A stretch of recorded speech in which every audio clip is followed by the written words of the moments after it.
Yan, good morning and happy planting day sa inyong lahat. Holiday ngayon.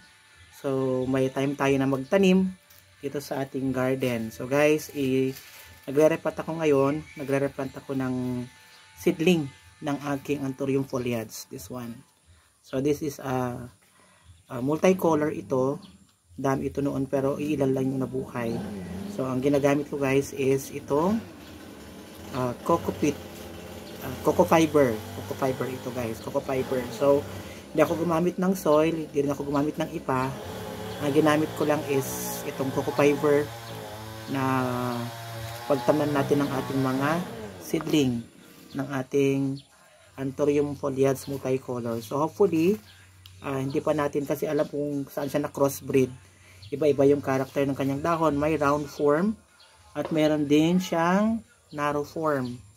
So yan, narrow form yung kanyang leaves. So, yung ginagamit ko guys is coco fiber. Pero, ayan, hinihimay-himay ko siya, maliit lang, para balutin ko. Yan, binabalot ko siya guys. Ito ginagamit ko. Since marami ito sa atin, dito sa atin ay, ito na ginagamit ko guys. Hindi ako gumagamit ng soil. Yan. So, ito from dito sa ating kuwan. Babalutin ko lang dito sa ating coco fiber para hindi masyadong ma-distract yung kanyang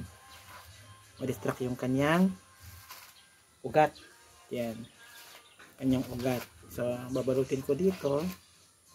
Then, ikakarga ko siya sa ating lagayan. Dito sa ating maliit. Guys, i-consider nyo yung size.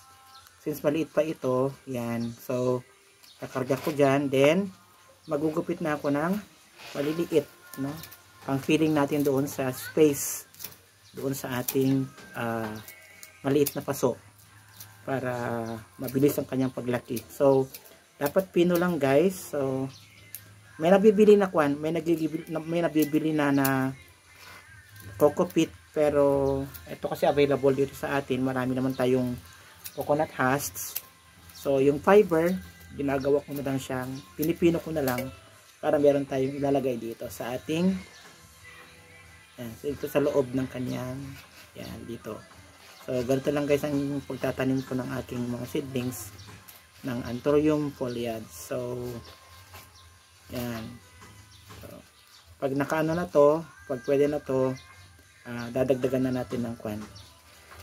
I-sprayan ko pa ito ng fungicide later on.